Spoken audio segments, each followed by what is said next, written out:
Welcome to News USA Today, where we bring you the latest in trending news about America. If you are new to our channel, please hit the subscription button and turn on the bell icon to get our latest updates. Kari Lake, former candidate for Arizona governor, closed her two-day election trial on Thursday in what is anticipated to be a disappointing ruling for the Republican. Lake, who was among the most prominent voices promoting former President Donald Trump's election fraud claims, spent 2 days making the case that she was the rightful winner of November's election.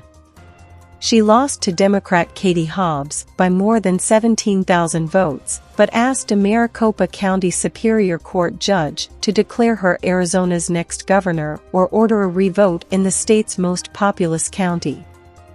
Judge Peter Thompson dismissed 8 of her claims and narrowed the 2 he allowed to go forward. Lake's legal team can't just prove that there was fraud in the election, they must establish that someone intentionally interfered and that the result changed because of it.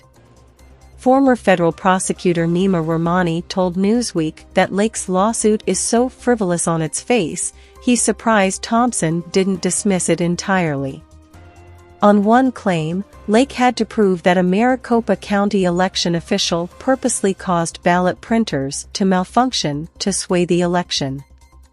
In the other, she had to prove that an employee contracted by the elections department intentionally added completed ballots without following the proper procedures.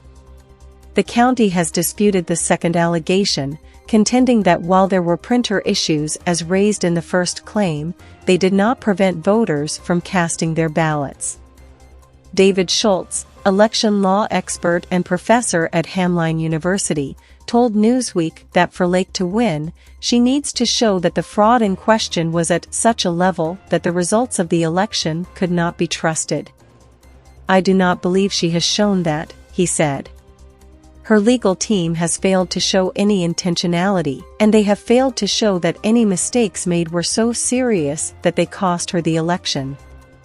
Although Lake promised to unveil bombshell revelations that proved she won the election, evidence presented in the 2-day trial was lackluster and didn't appear to meet the standards set by Thompson.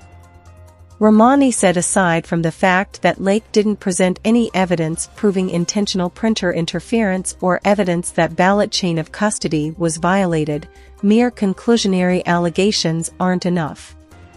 The law requires actual evidence of intentional wrongdoing, Rahmani explained. At worst, election officials made a mistake in printing the ballots, but those mistaken ballots were still counted. That type of harmless error is not enough to meet the high bar necessary to overturn an election.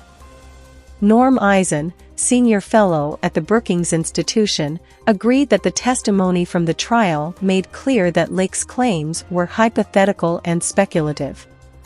Eisen pointed out while Lake's witnesses made the argument that larger ballots caused tabulator issues, it wasn't enough to stand as evidence of actual, intentional or uncounted votes.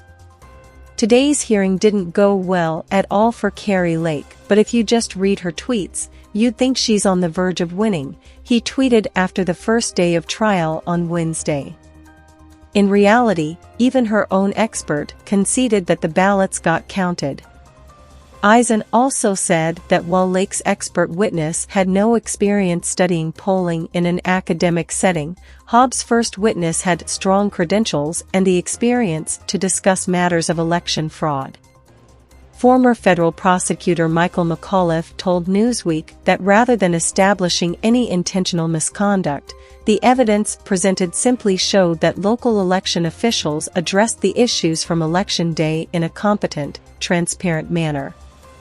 At best, the evidence reveals that elections are administered by actual people using real machines, but that's no surprise, McAuliffe said. The court likely will rule in a timely manner and clear the way for the state to certify the election results. Thank you for watching. Smash that like button, leave a comment if you enjoyed watching, and share the video on your social media. Please follow and subscribe to News USA Today, and hit that notification icon.